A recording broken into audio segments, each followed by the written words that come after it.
it's a very, very effortful thing. You have a question? Sorry. Yeah, I actually have 3 questions. Oh gosh. Okay. Well, I mean, they're very simple.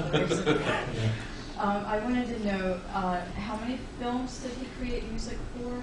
How many songs or how many pieces of music did he create? And the third is in relation to your film that what about the rights for the music that you've incorporated? Are they owned by like different companies? That's Yeah. The second question is first answered. Most of the rights exist with HMV, His Master's Voice, one company. To become Saregama. Yes, Saregama. And another 20-30% by Universal. So did you have to get the rights before you incorporated? No, I've incorporated, and then before its commercial release, it's been cleared by Shimaru before they release it. And HMV, in fact, was very keen. They wanted to release it, but they seemed very lackadaisical in their approach to marketing and reach out. And I was very clear that I wanted to hand over to someone who can actually reach out to maximum people. That was the first thing. And the first question, he did about 300 films all put together, Bengali, and Over a period of like over a period of about late 60s till about mid 90s, so about 30 years career. He did about 300 films, about 2,000 plus songs, and out of which I think a good 200 are absolute clean gems. That was the late 60s from the Chote Sahib. Yeah, that's right. Because then they composed music for Aradhana and some of the songs. That's right. That's right. That's a big revelation, actually. Yes, that is actually a big revelation to many, because he used to work, and again, like what Asha Bhosle points out, that I mean, she would and many others would, try to edge him that why don't you go and claim your rights, that you are making this, and then he was a mild person, so he would never be bothered about these things. So it's okay, how does it matter? His father was getting the claim. Yes.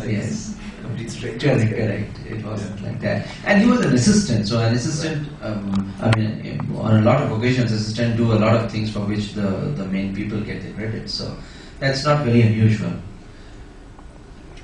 Third question? Well, no, I mean that answer. Okay. Yes.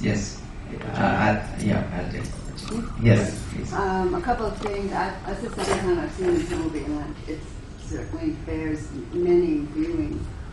I'm so impressed with the quality of the interviews, once again, and the kind of poeticness or depth of the things that people said. I understand that's partly because you're talking to a great number of artists who express themselves well, but it's also, I think, to your credit as an interviewer, that you somehow got these people to say these things to you. It's wonderful. That's one thing. Do you want to respond to that first? I'll thank you for that, and I don't have any hesitation in taking a little of that credit, because yes, I know that a lot of it that I got was through a lot of patience, a lot of moments to know when to be silent and not talk, actually, when to let the other person talk, when to, and I could ask the same question in 10 different ways till I would get what I was actually looking for.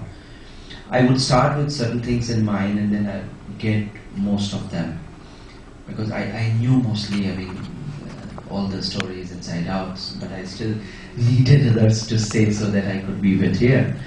So, but I'll take only some credit for it, not entirely, maybe 10% of it. Anyhow, That's it, yes. And then the other half is, am I right in thinking that there's very little thoughtful documentation of the history of Hindi films on film? So there aren't very many movies like this, right? No, there aren't. And in fact, when I was shooting with Shankar Ehsaan Loy, Amir Khan was mixing his Tare Zameen Pe, and he got very interested. We had a 1 hour plus kind of conversation. He got very fascinated by the whole thing, and he said that, in fact, I really feel that a film of this stature should be done more. I think Ketan has done one on his own father. I saw I that. think yes. Some of you must have seen it. Some of you must see it. His father has been a legendary filmmaker himself. But I think there are at least, my contention is at least 20 really legendary people around. You know, and dead or alive doesn't matter because I mean the difference will only be in terms of your treatment of the film. But you can always create. I mean, here we have practically created R.D. Burman out of nowhere. I've not even used much archival footage of his other than photographs. Not much like footage. Those were also not the times when people would be followed by camera like today. They are. You know, I just want to respond to Virginia's comment. Basically, I think the tradition of documentary filmmaking in India has, independent documentary filmmaking hasn't really emerged. I mean, there was the films division, the government documentaries were being made, and there is this huge concern, I'm sure, for a filmmaker like you and Ketan sitting there.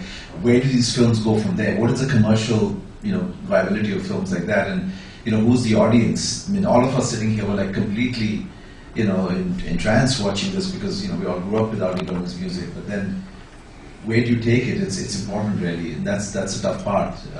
The market is very tough in India. Am I right about that? Yeah, it's very tough.